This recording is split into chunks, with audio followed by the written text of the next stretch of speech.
जी नमस्कार साथियों। साथियों मैं योगेंद्र कुमार शर्मा आप सभी का इजी मेंटर्स यूट्यूब चैनल पे स्वागत करता हूं। दोस्तों ये जो हमारा चैनल है ये आप लोगों के लिए है और पूरी तरह से यूपीएससी के द्वारा आयोजित की जाने वाली परीक्षा के लिए समर्पित है।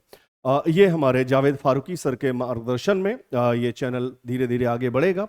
पूरी उम्मीद है, पूरा विश्वास है और हमारी टीम बहुत ही शानदार है। इसमें आप देख सकते हैं हमारे संजय ठाकुर सर जो पॉलिटी और गवर्नेंस देखेंगे, विजय पांडे सर साइंस और टेक के महारथी, जावेद फारूकी सर हिस्ट्री और कल्चर के लिए, अंशुमान सिंह सर जो है वो इको के लिए है और आलम सर जो हमारे इथिक्स और ऐसे के लिए, और बच्चों मैं रहूंगा आप लोगों के लिए ज्योग्राफी, एनवायरनमेंट और इकोलॉजी के लिए। तो आज का बच्चों जो सेशन है हमारा वह जो सिविल सेवा मुख्य परीक्षा हुई थी उसका पेपर 1, उसमें जो ज्योग्राफी के क्वेश्चंस आए थे तो आज मैं उनको टैकल कर रहा हूं।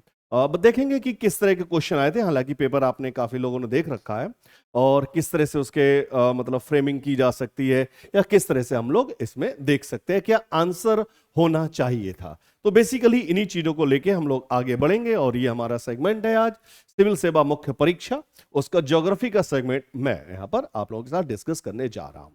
तो पेपर बच्चों हम लोगों के सामने है। तो इसमें अगर देखा जाए तो लब्बो ये है कि लगभग 8 प्रश्न जो थे वो हमारे यहाँ पे आए थे। ठीक है, विशुद्ध रूप से अगर देखे जाएं तो 8 प्रश्न जो थे वो हमारे भूगोल से संबंधित थे।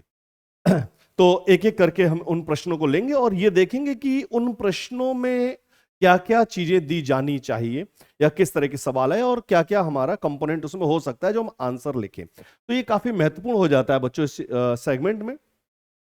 मतलब आप देख सकते हैं कि लगभग 20 प्रश्नों में 8 प्रश्न जो है वो आपके ज्योग्राफी से सीधे सीधे आए हैं। ठीक है, अगर कहें तो 10 नंबर के जो 4 क्वेश्चन आए हैं शॉर्ट में और 15 नंबर के जो आपके वो 4 क्वेश्चन, वो लगभग 8 क्वेश्चन पूरे पूरे हैं। तो मतलब एक अच्छे अमाउंट में ये पूछा गया है यहाँ पे अगर देखा जाए। खैर, तो पहला प्रश्न जो प्रश्न संख्या 4 था इस पेपर का वो ये था कि जलवायु परिवर्तन और समुद्र स्तर में वृद्धि कई द्वीपीय देशों के अस्तित्व को कैसे प्रभावित कर रही है। एक बात, उदाहरणों के साथ चर्चा कीजिए, इंग्लिश में लिखा है और 150 वर्ड्स में दे रखा है। How are climate change and the sea level rise affecting the very existence of many island nations, discuss with example. देखिए इस क्वेश्चन को अगर हम देखते हैं यहां पर तो 2-3 चीजें हमें यहां पे थोड़ा सा फोकस करनी पड़ेंगी। जैसे देखें, पहली चीज है एक तो हमारे यहां पे क्लाइमेट चेंज और दूसरा सी लेवल राइज। मतलब यदि हम देखें तो क्लाइमेट चेंज और सी लेवल राइज दोनों को इन्होंने यहां पे पूछा है।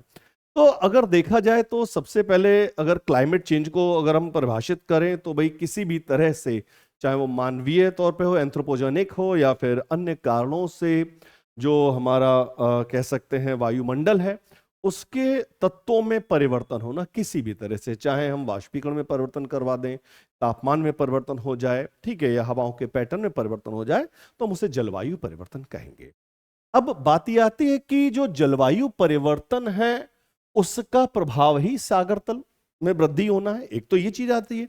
अब ये कह रहे हैं कि किस तरह से जो कई द्वीपीय देश हैं अस्तित्व को कैसे प्रभावित कर रहा है, अस्तित्व की यहां पर बात आई है।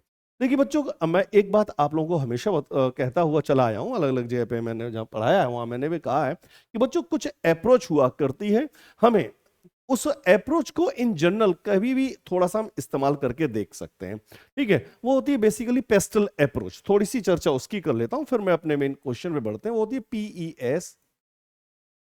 PESTLE, pastel approach. पॉलिटिकल है, इकोनॉमिकल है, सोशल देखें, टेक्निकल देखें, लीगल देखें, एनवायरमेंटल कंसर्न देखें, तो ये लगभग ये सारे अप्रोच हमें इस पे काम करना होता है।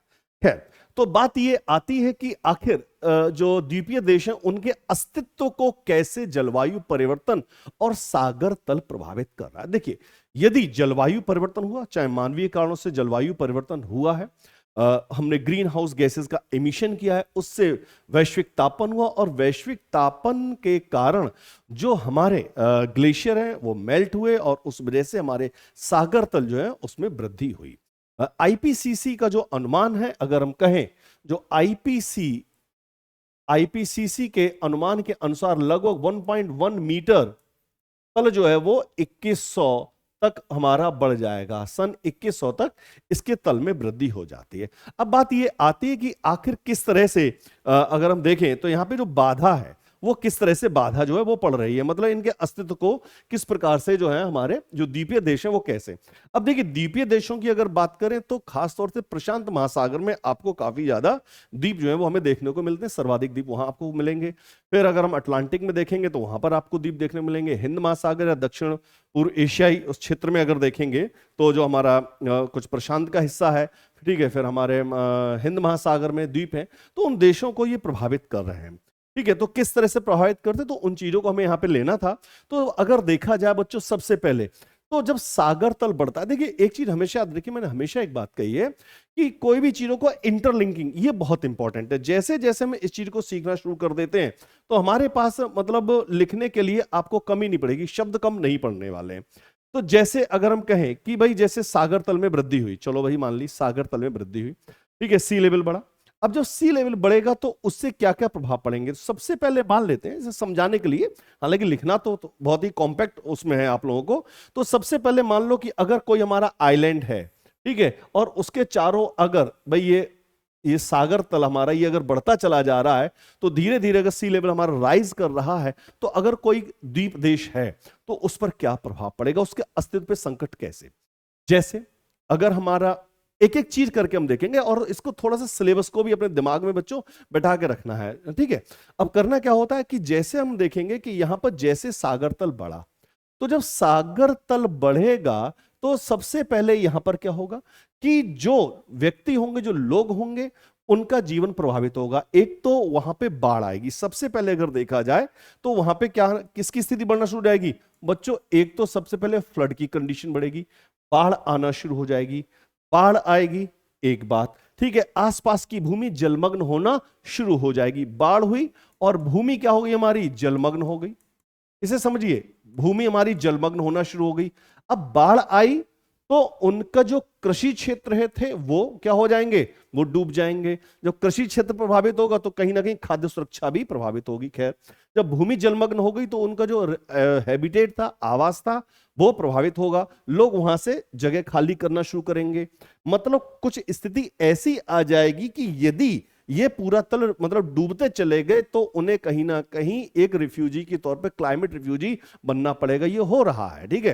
तो इन चीजों को अगर देखते हैं, देखिए जैसे तुवालू था तो भाई न्यूजीलैंड में लोग जाने लगे वहां पे बसाने, क्या करें, मजबूरी है उनकी। खैर, तो सबसे पहले क्या होगा, जब भूमि जलमग्न हो जाएगी तो कृषि क्षेत्र हमारा समाप्त होना शुरू हो जाएगा, ठीक। उन लोगों के आवासीय क्षेत्र कम होता चला जाएगा। दूसरा, भाई जल जीवन तो देता है लेकिन जीवन भी छीन रहा है, तो अब जल जीवन कैसे देगा, तो स्वच्छ जल की जो आपूर्ति है, सबसे पहले अगर देखें इनके क्रम वाइज देखें तो स्वच्छ जल, भाई उसकी हमारे कमी हो जाएगी। जो ड्रिंकिंग वाटर होगा वो कम हो जाएगा। उनके जो पशुपालन होंगे, पशुओं के लिए या उनके खुद के लिए इस्तेमाल के लिए, वह जल जो है स्वच्छ जल की आपूर्ति में बाधा पड़ेगी। ऐसा तुवालू में हुआ है, ठीक है। तुवालू का उदाहरण आप यहां पर दे सकते हैं, ठीक है, एक बात। दूसरा, जब ये आसपास के क्षेत्र में आए, तो जब आसपास के क्षेत्र में अगर हम पहुंचेंगे, ये जल का स्तर बढ़ेगा, तो देखिए यहां पे सही सागरीय लहरों के कारण क्या होगा, अपरदन बढ़ना शुरू हो जाएगा। एक तो इरोजन बढ़ेगा, तो भूमि तो उनकी वैसी खत्म होती चली जा रही है, भूमि समाप्त हो जाएगी, आवास में नुकसान हुआ, तटीय अपरदन खूब हुआ। तो ये फिजी में अगर देखेंगे तो जैसे तुवालू है, फिजी है, तो यहां पर ये सारी घटनाक्रम घटित होते चले जा रहे हैं। दूसरा, जो हमारे द्वीपीय देश हैं, तो यहां पर जो उनकी आर्थिक गतिविधियां मूल रूप से हैं, अगर हम देखिए, पहले तो हमने समाज पे देख लिया, भाई समाज पे क्या प्रभाव पड़ेगा। एक तो विस्थापन होना, समाज पे अगर देखा जाएगा तो सबसे बड़ा विस्थापन हो जाएगा। बेसिकली ये लोग क्या हो जाएंगे, स्टेटलेस हो जाएंगे। स्टेटलेस है ही नहीं, अब कहां जाएं कुछ पता ही नहीं है। तो एक तो ये स्टेटलेस हो जाएंगे हमारे, ठीक है, मतलब स्टेटलेस होके क्या बन गए, ये क्लाइमेट रिफ्यूजी, ये हमारे क्लाइमेट रिफ्यूजी बन जाएंगे, ठीक है। पहले तो देखिए सामाजिक, आर्थिक, राजनीतिक, इस तरह से थोड़ा सा पेस्टल अप्रोच के साथ ही ले सकते हैं आप लोग इसको, ठीक है। इकोनॉमिक एक्टिविटीज जो द्वीपीय देश होते हैं उसमें अगर देखें, मूल रूप से बच्चों जो देखा जाता है, पर्यटन होता है और मत्स्यन होता है, फिशिंग और टूरिज्म। तो जब इनका टूरिज्म प्रभावित होगा, जो वहां पे इंफ्रास्ट्रक्चर था, ठीक है, जो इंफ्रास्ट्रक्चर था वो वहां पे कोलैप्स कर जाएगा, ठीक है। दूसरा, फिशिंग वो समाप्त होना शुरू हो जाएगी, बिल्कुल ऐसा होगा। भाई यहां पे हो सकता है फिशिंग स्वाभाविक रूप से समाप्त होना ही होना है, उन पे विपरीत प्रभाव पड़ेगा। दूसरा, यहां पे अगर हम देखेंगे एक तरफ से, और जो हमारे आसपास जो इन्होंने पोर्ट वगैरह बना रखे होंगे एक्सपोर्ट इंपोर्ट के लिए, तो जो इंफ्रा है वो पूरी तरह से डैमेज हो गया। ठीक, अब आ जाओ थोड़ा सा हम इकोलॉजिकल और एनवायरमेंट की बात करें। अब जैसे जो क्लाइमेट चेंज हुआ, तो क्लाइमेट चेंज के कारण हमारी ग्लोबल वार्मिंग हुई, ग्लोबल वार्मिंग होगी। अब जब ग्लोबल वार्मिंग होगी तो बच्चों जो हमारा कोस्टल, यहां पर देखेंगे जो हमारा कोस्टल इकोसिस्टम है, क्या वो प्रभावित नहीं होगा? तटीय पारिस्थितिक तंत्र प्रभावित नहीं होगा? जैसे जैसे तापमान बढ़ना शुरू हो जाएगा, सी सरफेस टेम्परेचर जैसे जैसे हमारा बढ़ेगा, तो जो हमारे कोरल्स हैं, ठीक है, कैटास्ट्रोफ, कोरल कैटास्ट्रोफ होना शुरू हो जाएगा, कोरल ब्लीचिंग होना स्टार्ट हो जाएगी। और बच्चों जब सी टेम्परेचर बढ़ गया, ठीक है, सी लेवल तो बढ़ा, साथ साथ सी टेम्परेचर भी तो बढ़ रहा है, क्लाइमेट चेंज भी है, तो जब सी टेम्परेचर बढ़ेगा बच्चों, तो यहां पे क्या होगा? साइक्लोन्स की फ्रीक्वेंसी बढ़ जाएगी, स्टॉर्म सर्ज बढ़ जाएगा, मतलब काफी, मतलब साइक्लोन की आवृत्ति बढ़ जाएगी, और यहां की तटीय स्थिति पूरी तरह से तबाह होना शुरू हो जाएगी। तटीय क्षेत्र है या तटीय जो कोस्टल रीजन है वो पूरी तरह से तबाह होना शुरू हो जाएंगे। सीधी सीधी बात ये है, ठीक है। मतलब इनके अगर देखा जाए, दूसरा सबसे बड़ी जो मैंने बताई कि अस्तित्व संकट कैसे, ये स्टेटलेस हो जाएंगे। तो लगभग इन सभी पॉइंटों को लेकर जो वो आप यहां पर मतलब इस प्रश्न को यहां पे टैकल किया जा सकता है, ठीक है। तो जो भी चीजें होंगी वो आप यहां पर सारे के सारे लिख सकते हैं। उनके अस्तित्व संकट किस तरह से, स्टेटलेस हो गए, रिफ्यूजी बनकर घूम रहे हैं, ठीक है। सामाजिक ताना वाना वो उनका छिन्न भिन्न हो जाएगा, उनकी आर्थिक गतिविधियां सारी, क्योंकि जब विस्थापन हो जाएगा, भाई दूसरे देश में अगर आप जाओगे तो वहां पे आपको क्या, अपना घर छोड़ के पड़े हुए हो, ठीक है, क्लाइमेट रिफ्यूजी बन गए, ठीक है। उनका कृषि वो समाप्त हो जाएगा, इंडस्ट्री जो होगी, मेन इंडस्ट्री जो इकोनॉमिक एक्टिविटीज थी वो उनकी पर्यटन थे, मत्स्य थे, वो प्रभावित हो जाएंगे, ठीक है। इंफ्रास्ट्रक्चर पूरी तरह से तबाह होना शुरू हो जाएगा। और उसके बाद में जो कोस्टल जो कह सकते हैं यहाँ पे जो कोस्टल इकोसिस्टम है वो हमारा तबाह होना शुरू हो जाएगा, बाढ़ आना शुरू हो जाएगी, कटाव होना शुरू हो जाएगा, ठीक है। मतलब ये सारी चीजें, तो इसमें अगर देखा जाए तो एग्जाम्पल अगर आप देख सकते हैं तो यहाँ पे मालदीव है, ठीक है, तुवालू है, ये देख सकते हैं, किरिबाती है, मार्शल है, ठीक है, सेशल्स है। तो कई सारे द्वीपों को अगर देखें तो ये हो जाएगा। दूसरा कल्चर, तो भाई जब यहां से लोग विस्थापित हुए तो उनका कल्चर भी, उनका अस्तित्व भी संकट में पड़ ही जाना है, ठीक है। दूसरी तरफ हमने एक बात और कही थी कि जब ग्लोबल वार्मिंग हुई तो ओशन में क्या होगा, एसिडिटी बढ़ना, पीएच बढ़ना शुरू हो जाएगा। तो कहीं ना कहीं ये भी उनके मत्स्य को कह लो या वहां की जो पारिस्थितिक तंत्र है उसको पूरी तरह से प्रभावित करेगा ही करेगा। तो इन सब पॉइंटों को, हालांकि मैंने थोड़ा सा बेतरतीब है, लेकिन आप इनको क्या करेंगे, एक क्रम वाइज तरीके से इनको लेके लिख सकते हैं, ठीक है। तो ये 150 वर्ड में आपके पास काफी ज्यादा मैटर हो जाएगा, ठीक है। चलो अगला प्रश्न जो है हमारा वो क्या है, प्रश्न है ये कह रहे हैं बच्चों, गैर कृषि प्राथमिक गतिविधियां क्या हैं, ठीक है। नॉन फार्मिंग प्राइमरी एक्टिविटी अगर देखा जाए तो नॉन फार्म प्राइमरी एक्टिविटीज क्या है, ये गतिविधियां भारत में भौगोलिक विशेषताओं से किस प्रकार संबंधित हैं, उपयुक्त उदाहरणों से, मतलब यहां पर भी अब एग्जाम्पल की बात करते हैं। देखिए थोड़ी सी अगर यहां पे देखा जाए तो किस तरह की गतिविधियां जो है वो यहां पे संचालित हमारी की जा रही हैं। तो पहले तो अगर हम बात करें नॉन फार्मिंग, जो नॉन फार्मिंग एक्टिविटीज है, गैर कृषि, देखो है तो ये प्राथमिक, तो मतलब ऐसी गतिविधियां हैं अगर देखा जाए तो वो कृषि से तो संबद्ध नहीं है, परंतु प्रत्यक्ष रूप से प्राकृतिक संसाधनों का प्रयोग किया जाता है, सीधी सी बात है।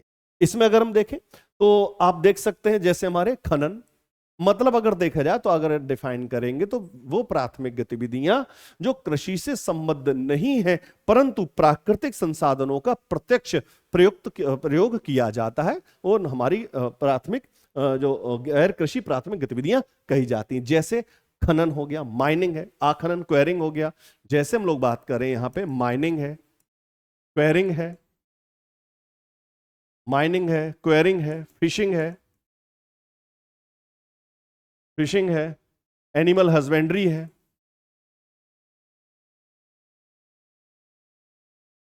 फॉरेस्ट्री है, ठीक है, नमक निकालना है, सॉल्ट वगैरह जो बनाते हैं, है ना। तो इस तरह की जो कुछ गतिविधियां, मतलब हमने डायरेक्ट जो है वो कहां से, प्रकृति से चीजों को प्राप्त कर रहे हैं। अब इसमें कैसे क्या क्या कहा जाए, तो अब भारत की बात करें, यहां पे क्या इन्होंने उपयुक्त उदाहरण दिए। देखो बच्चों जब भी इस तरह का सवाल आए तो मेरा मानना है कि आप लोगों को क्या करना चाहिए, एक छोटा सा कोशिश करेंगे धीरे धीरे, ये आप लोग भी ये जब प्रैक्टिस करेंगे तो एक इंडिया का एक छोटा सा मैप हमेशा बनाने की कोशिश कीजिएगा, ठीक है। जब भी हो एक आड़ा टेढ़ा, मतलब बहुत ज्यादा खराब तो मत बनाइएगा, जो मैं कहता हूं मेरी कोशिश रहेगी कि जब भी आप लोग बनाएं, ठीक है, तो क्या करें, एक छोटा सा अच्छा सा मैप बनाने की कोशिश करो। उससे क्या होगा कि भाई एग्जामिनर भी खुश हो जाएगा कि हाँ भाई, लगेगा कि भाई भारत का ही नक्शा है, ठीक है। तो कोशिश थोड़ी सी ये आपको करनी होगी। एक दो बार जब जैसे रेगुलर आप प्रैक्टिस करेंगे तो एक इंडिया का मैप आप लोग बहुत इजीली बनाना सीख ही जाएंगे, इसमें कुछ वो है नहीं, ठीक है भाई। हम लोग काफी प्रैक्टिस करते थे, 50-100 तो मैप बड़े आराम से बनाते थे। एक आपने मैप बना लिया, अब देखो हम लोग क्या करेंगे, फिजियोग्राफिक फीचर, तो कैसी गतिविधियां कौन कौन सी कहां पर है इसे देखेंगे। तो यहां पर अगर हम देखना शुरू करेंगे तो हमारे पर्वतीय क्षेत्र देख लो, ठीक है, पर्वतीय क्षेत्र पूरा देख लो। दूसरा हम देखेंगे यहां पे हमारे प्रायद्वीपीय पठारी भाग, इसको देख लो, मतलब पूरा फिजिकली पार्ट को हम देखें। दूसरा यहां देखेंगे हमारे मैदानी भाग, ये देख लीजिए, ये पूरा मैदानी भाग। फिर हमारे ये कुछ तटीय मैदान देख लें, इन तटीय मैदानों को देख लेते हैं। ये हमारा रेगिस्तानी वाला पूरा भाग आ जाएगा यहाँ पर, और ये हमारा मध्य भाग या प्रायद्वीपीय पठारी भाग वाला पूरा क्षेत्र आ जाएगा, ठीक है। कुछ रेगिस्तान, मतलब हम, और दूसरे हमारे यहाँ पे एक चीज और, जब भी इंडिया का मैप यहां पर बनाए तो हमेशा क्या करें, ये जरूर बना दिया करें अंडमान निकोबार, और ये इनको बनाने की कोशिश जरूर कीजिएगा, तभी मैप पूरा होगा। बहुत से लोग श्रीलंका लटका देते हैं, श्रीलंका मत बनाना, तो ये अंडमान निकोबार और लक्षद्वीप जरूर बनाइएगा, ठीक है। ये वाला एरिया ले ली। अब हमें क्या करना है, कहां पे कौन सी गतिविधियां हैं। अब आप देख सकते हैं कि जैसे, चलो फॉर एग्जांपल हमने हिमालय क्षेत्र की बात करी, पर्वतीय भाग की बात करी। पर्वतीय भागों में देखेंगे तो हमारा क्या आ जाएगा बच्चों, हिमालय है, वेस्टर्न घाट सबसे ज्यादा इंपॉर्टेंट, वेस्टर्न घाट, और कुछ ईस्टर्न घाट पे तो उतना कम है, लेकिन साथ में ले सकते हैं। चलो वेस्टर्न और ईस्टर्न घाट, ठीक है, और मध्य भारत है हमारा, मतलब जहां जहां हमारे। अब हम सबसे पहले क्या करेंगे कि ऐसी गतिविधियां इन क्षेत्रों में कौन सी होंगी जो पर्वतीय क्षेत्र है या वनीय क्षेत्र है, हमारे फॉरेस्ट रीजन है, तो वहां पे हमारी फॉरेस्ट्री हो जाएगी। अब यहां पे एक शॉर्ट क्वेश्चन जो पहले बना करता था कि मतलब जो हमारे फॉरेस्ट है वो किस तरह से मनुष्य के लिए सहायक है, ठीक है। तो अब सारे के सारे फैक्टर्स यहां से ले लो। तो जब फॉरेस्ट्री की बात करेंगे तो इन क्षेत्रों में आप क्या करेंगे, यहां पे उन का नाम भी लिख सकते हैं, ठीक है, किन किन राज्यों में, जैसे हमारे पर्वतीय राज्य सारे हो जाएंगे, ठीक है। मध्य भारत के राज्य ले लीजिए, तो जहां जहां वन है हमारे, ठीक है, दक्षिण भारत के राज्य भी ले लीजिए, जहां जहां वन है उनमें क्या क्या उत्पाद हो सकते हैं। तो जो हमारे फॉरेस्ट प्रोडक्ट्स हैं, बोले टिम्बर है, लकड़ी है, ठीक है, चंदन है, मेडिसिनल प्लांट्स हैं, ठीक है, बैम्बूज वगैरह, बांस वगैरह, तो पूरी की पूरी अर्थव्यवस्था हमारी इन क्षेत्रों में, जो हमारे आदिवासी क्षेत्र, जनजातीय क्षेत्र हैं, पर्वतीय क्षेत्र हैं, ठीक है, वन क्षेत्र, वहां पे हमारे फॉरेस्ट्री का हम इस्तेमाल कर सकते हैं। दूसरा, पर्वतीय क्षेत्रों में अगर देखें तो जैसे हमारे जो कहते हैं ना, जो चरवाहे वगैरह, ठीक है, तो जब चरवाहे वगैरह चल रहे हैं तो आप देख सकते हैं यहाँ पे कि जैसे फॉरेस्ट्री गैदरिंग की अगर हम बात करें तो यहाँ पे जो चरवाहे हमारे, बकरवाल है, गद्दी है, ठीक है, भूटियां हैं, तो ये क्या करते हैं, ट्रांसह्यूमंस जिसे कहा जाता है, seasonal movement of the people with their hertz, मतलब जो एनिमल है उनके साथ, जो उनके साथ में एक जगह से दूसरी जगह जाना। तो ये हमारे हिमाचल है, उत्तराखंड है, जम्मू कश्मीर, लद्दाख है, तो इन क्षेत्रों में भी हमें देखने को मिलते हैं। तो ये कुछ गतिविधियां यहां पर भी हम ले सकते हैं, ठीक है। अगर हम पशु, दूसरा वन तो हमने सभी जगह देख लेंगे, ठीक है, सभी जगह के वन उत्पाद हमें क्या क्या मिल रहे हैं वो आप लिख सकते हैं, ठीक है। उसके बाद में जैसे अगर हम बात करते हैं यहां पर एनिमल हस्बेंड्री की अगर बात कर लेते हैं, तो जब एनिमल हस्बेंड्री की बात करेंगे तो एनिमल हस्बेंड्री एक तो यहां पे हमारे जो चरवाहे वगैरह वो है, दूसरा जो हमारे गंगा के मैदानी भाग है, ठीक है, वहां भी नॉन फार्मिंग एक्टिविटी, ये याद रखिएगा। जब भी देखिए, जब भी आप आंसर लिखें तो आपको क्या करना होगा कि इनको याद रखना होगा कि ये क्या देना है। ये एक बार क्वेश्चन को जरूर पढ़ लिया कीजिए, कहीं भटकाव ना हो जाए कुछ लिखते हुए, ठीक है। तो जब हम आ रहे हैं तो नॉन फार्मिंग एक्टिविटी, तो एनिमल हस्बेंड्री, तो एनिमल हस्बेंड्री की बात करेंगे तो हमारे गंगा के मैदानी भाग, भाई मैदानी भागों में अगर आप देखेंगे तो पशुधन खूब प्रचुर मात्रा में है, गौवंशीय हैं, गाय भैंस भेड़ बकरी सब कुछ मिलेंगे आपको। दूसरी, रेगिस्तानी क्षेत्रों में भी हमें बकरी है, भेड़ है, ये सब चरवाहे वगैरह खूब मिलते हैं, ठीक है, ऊंट पालन ये सब हो रहा है। तो हम इनको यहाँ पे एग्जाम्पल के साथ में हम इनको भी लिख सकते हैं, ठीक है। फिशिंग देख लेंगे तो फिशिंग अगर देखेंगे तो गुजरात से लेके यहां तक आप देखेंगे बंगाल तक, ठीक है, गुजरात से लेके बंगाल तक जो हमारे 9 तटीय राज्य हैं, 7516.6 किलोमीटर जो हमारी कोस्टल लाइन है, तो इन क्षेत्रों में मत्स्य पालन हो सकता है, विभिन्न प्रकार की मछली, मतलब हमें सागरीय संसाधन पे भी जा सकते हैं आप लोग, ठीक है। आज हम मछली पालन की बात करेंगे तो एक तो हमारा यहां पर हो सकता है, ठीक है, जब हम ब्लू रिवोल्यूशन की बात करेंगे। दूसरा, इनलैंड जो हमारे पॉन्ड्स हैं, रिवर्स हैं, ठीक है, उन क्षेत्रों में, चाहे वो हमारे तटीय जितने भी राज्य वहां देख लें, या जो गंगा यमुना नदी के किनारे जहां पर है वहां पर भी हम क्या से देख सकते हैं, फिशिंग इंडस्ट्री, जो हमारी फिशरीज है वो यहां पर खूब मिल सकती है। ठीक है, तो ये जो कुछ है हमारे, दूसरा खनन, खनन और क्वायरिंग की बात करेंगे। जैसे कुछ पूरा अगर देखें भारत में कहीं ना कहीं खनन आपको हर जगह मिलेगा।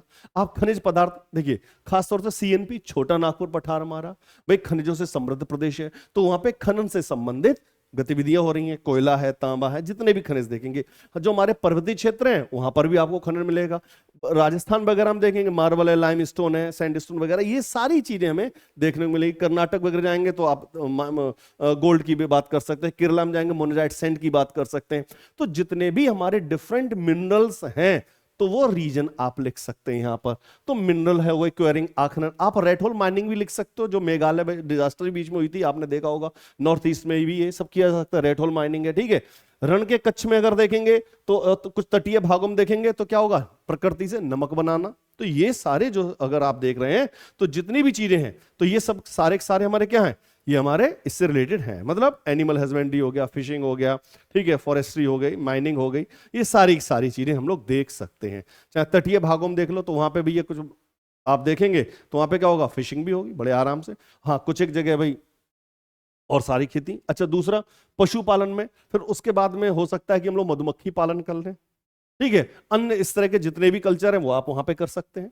तो ये सारी चीजें हमें देखने को मिला करती हैं। ठीक, तो इन चीजों को आप लोग देख सकते हैं कि मतलब अगर हम सेगमेंट वाइज बांटते हैं तो चाहे आप हिली रीजन पे आ जाएं, हिमालय रीजन पे आ जाएं, फिर चाहे हम लोग पेनिनसुलर प्लेटू रीजन पे आ जाएं, फिर चाहे कोस्टल प्लेन्स पे आ जाएं, चाहे हम नॉर्थ इंडियन प्लेन्स पे आ जाएं, ठीक है, और प्लेन्स ऑफ नॉर्थ इंडिया आ जाएं, या फिर हमारे मेघालय, सॉरी, जो अब गंगा ब्रह्मपुत्र का जो मैदान है वहां पे हम आ सकते हैं। ठीक है, जो हमारे नॉर्थ ईस्ट के फॉरेस्ट रीजन है वहां पे आ सकते हैं। तो कहीं भी अगर हम जाएंगे तो यहां पे क्या होगा, हम इस चीज को लिख सकते हैं। ठीक है, तो विद एग्जांपल इस क्वेश्चन को यहां पे बच्चों टैकल किया जा सकता है। ठीक है, अब बच्चों हम लोग बढ़ते हैं अपने अगले क्वेश्चन पे। ठीक है, मतलब क्वेश्चन बहुत ही जनरलाइज फॉर्म में है।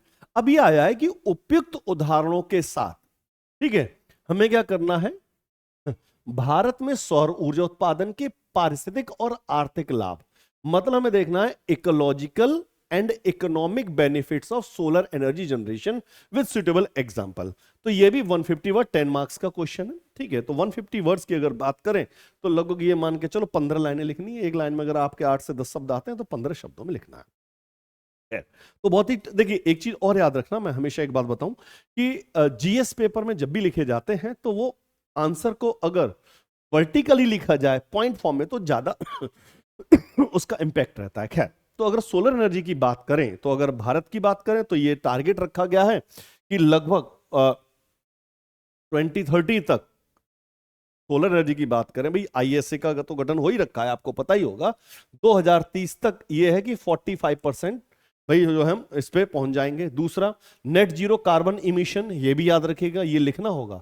नेट जीरो कार्बन इमिशन की अगर हम बात करते हैं, वो हमें लिखना है 2070 तक।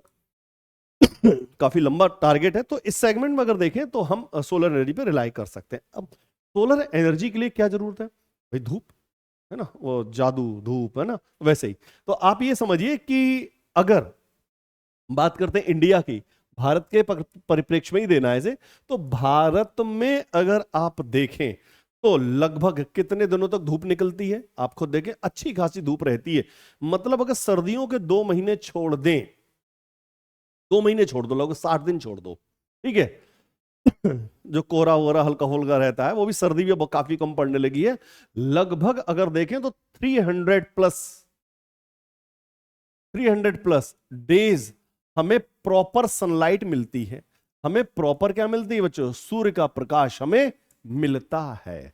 तो कहीं ना कहीं फायदेमंद तो है। अब बात आती है कि हमें इसके एग्जाम्पल के साथ देना है। तो सबसे पहले में इकोलॉजिकल बेनिफिट, देखिए याद रखना होगा, मैं इकोलॉजिकल बेनिफिट क्या क्या हो सकते हैं, और दूसरा इकोनॉमिक बेनिफिट, हमें दोनों की बात करनी है।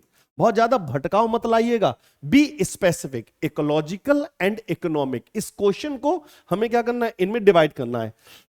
इकोलॉजिकल। तो जब इकोलॉजिकल की बात करेंगे तो आप देखेंगे कि जब हम सोलर एनर्जी की ओर जाएंगे तो हम जो नेट जीरो का टारगेट है, तो इससे क्या होगा हमारा, भाई कार्बन इमिशन हमारा कम होगा। तो हम लोग कार्बन इमिशन को कम करने की ओर बढ़ रहे हैं, इसे समझ सकते हैं। कार्बन इमिशन इससे हमारा कम होगा। एक दूसरा जो हमारा, भाई जब प्रदूषण कम होना शुरू हो जाएगा तो हमारी क्या होगा, जो एयर क्वालिटी है वो इंप्रूव होगी कि नहीं होगी, एयर क्वालिटी इंप्रूव हो जाएगी। ठीक है। दूसरा अगर हम देखेंगे तो जब फॉसिल फ्यूल हमारा, भाई फॉसिल फ्यूल कम होगा, फॉसिल फ्यूल वो हमारा कम होगा। यू जब फॉसिल फ्यूल कम होगा तो उसका एक्सट्रैक्शन कम करेंगे हम लोग। भाई जो कोयले की खदानें वगैरह जो खुदाई होती थी, तो हो सकता है कि भाई कोयले पे हमारा लोड कम पड़ेगा, ये एक अच्छा हो सकता है। दूसरा जो हमारा इकोलॉजिकल जो इकोसिस्टम है, जो कोयला खनन के कारण जो हम खुदाई वगैरह करते हैं या खनन करते हैं, तो उससे कहीं ना कहीं हमारा जो इकोलॉजिकल इंपैक्ट है गलत पड़ता। तो वो क्या होगा भाई, इकोलॉजी जो हमारा इकोसिस्टम है या जो इकोलॉजिकल प्रिजर्वेशन की बात कर सकते हैं, या सॉरी कंजर्वेशन की बात कर सकते हैं, तो यहां पे क्या होगा हमारा इकोलॉजिकल पर्यावरण संरक्षण हम यहां पे कर सकते हैं, एक सबसे इंपॉर्टेंट ये हो जाएगा। दूसरा हम यहां पे क्या करेंगे, माइक्रो ग्रिड अपना सकते हैं। छोटे छोटे रूरल एरिया में, बेसिकली जो रूरल एरिया में हम क्या कर रहे हैं, माइक्रो ग्रिड बनाया। माइक्रो ग्रिड में क्या होगा कि भाई इससे एक क्लाइमेटिक एडेप्टेशन हो जाएगा हमारे पास। ठीक है। मतलब कहीं ना कहीं अगर देखें तो इसके फायदे बहुत ज्यादा हैं। दूसरा हमारा जो कहते हैं ना कि अगर हमें बड़े बड़े हाइड्रो इलेक्ट्रिक प्लांट बनाने पड़ रहे हैं, तो एक तो मतलब हमें कह सकते हैं कि भूमि वो खर्च होती है, हमारी भूमि का उपयोग उसमें होता है। ठीक है। तो यहाँ पे क्या होगा कि हम लोग इसमें, आप देख रहे होगे आजकल लोग छतों पर इवन फ्लोटिंग पार्क, अगर फ्लोटिंग पार्क का एक उदाहरण है भादला सोलर पार्क राजस्थान का। ठीक है। और भी जगह कई सारे जगह फ्लोटिंग पार्क बना रखे हैं। तो फ्लोटिंग सोलर पार्क जो है वो हम लोग बना सकते हैं, फ्लोटिंग सोलर पैनल लगा के भैया, तो वहां से तो हमें भूमि उपयोग भी, मतलब हमें कोई अलग भूमि मतलब इसमें इस्तेमाल नहीं करनी पड़ेगी। ठीक है। एक बात तो ये। अब बात करते हैं हम अपने आर्थिक पक्ष पर। आर्थिक पक्ष पे बच्चों, आज देखो रशिया पे हम लोग तेल ले रहे हैं, उसके पीछे यूएस ने क्या किया, 50% तक, भाई 25% तो बैरियर लगाया, उसके बाद 25% सैंक्शन के तौर पे बैरियर और लगा दिया, मतलब बैरियर कह सकते हैं, मतलब टैरिफ बढ़ा दिया। तो 50% तक टैरिफ 27 अगस्त से आप देख ही रहे हो। ठीक है। अब यहां पे क्या हुआ, एनर्जी सिक्योरिटी। तो जब हमारी फॉसिल फ्यूल पे डिपेंडेंसी कम होगी, तो यहां पे क्या होगा हमारा, एनर्जी सिक्योरिटी। एक तो ये हो जाएगा, सबसे बड़ी बात ये है। ठीक है। तो जो हमारा फॉसिल फ्यूल पे है उस पर डिपेंडेंसी कम हो जाएगी। तो जो फॉसिल फ्यूल है, जब फॉसिल फ्यूल पे डिपेंडेंसी हमारी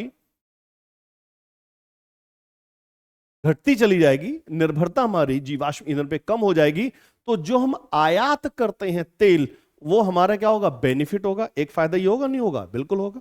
ठीक है। मतलब अगर हम जो लगभग ये कहा जाता है $94 बिलियन वो हमारे बच जाएंगे। $94 बिलियन, एक मतलब ये आप कह सकते हो 90+ बिलियन जो है वो हमारे, ये कह सकते हैं लमसम $90 बिलियन जो है उसकी हमारी बचत हो जाएगी। एक बात। दूसरा, जब हम नई नई टेक्निक लेके आएंगे, अब देखिए सरकार के द्वारा योजनाएं चलाई जा रही है, सोलर कुसुम वगैरह, तो यहाँ पे हम लोग कई देख रहे हैं, भाई हमारे जानकार भी लोग हैं। ठीक है। वो क्या कर रहे हैं, भाई इससे रोजगार के अवसर उन्हें मिल रहे हैं, उन्होंने भी अच्छे खासा मतलब अपना शोरूम वगैरह बना के उनमें काम करना शुरू कर दिया है। तो उससे क्या हुआ कि इन्होंने मतलब यहाँ पे एम्प्लॉयमेंट जनरेट होगा। ठीक है। इसके प्लांट बनाने के लिए जो टेक्निक होगी उसमें हमें टेक्निकल एक्सपर्ट चाहिए होगा, तो कहीं ना कहीं हमारी स्किल बढ़ेगी, तो जॉब क्रिएशन होगा, एम्प्लॉयमेंट बढ़ेगा। रूरल एम्पावरमेंट होना है यहां पर। अब रूरल एम्पावरमेंट कैसे होगा, इसे समझ लो कि जैसे जनरली क्या होता है कि जो कृषि के लिए सिंचाई करते हैं, ठीक है, तो जब सिंचाई की आवश्यकता होती तो हवा में तो चलेगा नहीं पंप सेट, तो उसके लिए डीजल वगैरह चाहिए होता है, तो डीजल पे निर्भरता कम होगी। अब सोलर के जरिए, हालांकि एक ये भी पीएम कुसुम स्कीम जो 2022 में आई है, पीएम कुसुम, ये भी याद रखिएगा, पीएम कुसुम। तो इसके जरिए एक काम और किया गया है कि जो किसान है यदि अतिरिक्त बिजली बना रहे हैं, ठीक है, तो उसे वो बेच भी सकते हैं, तो फायदा ही है। ठीक है। और जो बिजली मिलेगी हमें, वो कैसी मिलेगी, वो हमें सस्ती बिजली मिल जाएगी। ठीक है। तो ये सारी चीजें हमारी। दूसरा, अगर हम जो ये कह सकते हैं कि जो सोलर सिस्टम हम लोग डेवलप करेंगे या सोलर पैनल्स वगैरह बना रहे हैं, सोलर सिस्टम नहीं, सोलर पैनल की बात करें, तो सोलर पैनल बना रहे हैं, तो उन्हें हम लोग बना के बेच भी सकते हैं, तो कहीं ना कहीं फायदा मिलेगा ही मिलेगा। ठीक है। मतलब एक तरह से रूरल एम्पावरमेंट की बात हम लोग कर सकते हैं, बिजली हमें सस्ती मिल सकती है, एम्प्लॉयमेंट बढ़ सकता है, और हमारा इन्वेस्टमेंट भी इसमें बढ़ सकता है। ठीक है। तो ये कुछ इसके फायदे ही हैं। तो ये टू द पॉइंट करके आप अपनी शैली में इस उत्तर को लिख सकते हैं। ठीक है, नेक्स्ट क्वेश्चन है सुनामी क्या है, वे कैसे और कहां बनती हैं। कितना आसान सवाल आया है। उनके परिणाम क्या हैं, उदाहरण सही समझाइए। ये भी 150 वर्ड में। 150 वर्ड में क्या पूछ रहे हैं, पहले तो ये क्या है, एक बात,